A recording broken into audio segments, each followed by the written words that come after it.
নেতাকে আমাদের বুক থেকে ছিনিয়ে নেওয়া হয়েছে।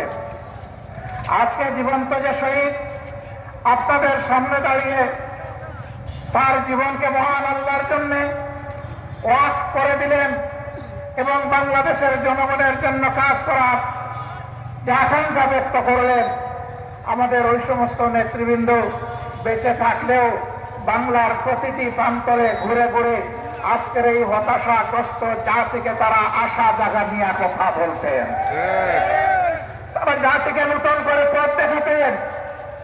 এই অন্ধকার থেকে বের হয়ে আসার উপায় কি? 15.5 বছর আমাদের সাথে যা করা হয়েছে সব আপনারা জানেন, আমি চর্বণে যাচ্ছি না।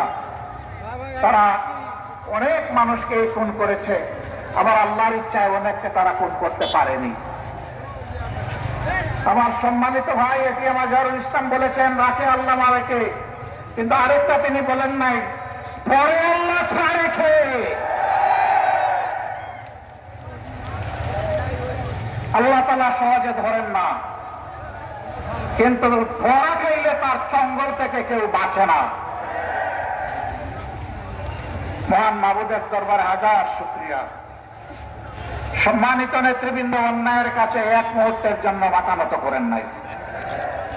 আল্লাহর দেওয়া সম্মানের মাথা বারবার লুটিয়ে পড়েছেন, মাটিতে নত করেছেন, কিন্তু দুনিয়ার কোন অপশক্তির চক্রাঙ্গনীকে তারা পরোয়া করেন নাই।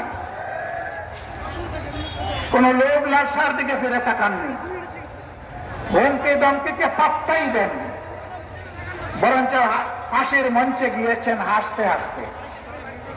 কারণ তারা জানেন যে অভিযোগ তাদের বিরুদ্ধে করা হয়েছে এটি 16 আনা মিথ্যা।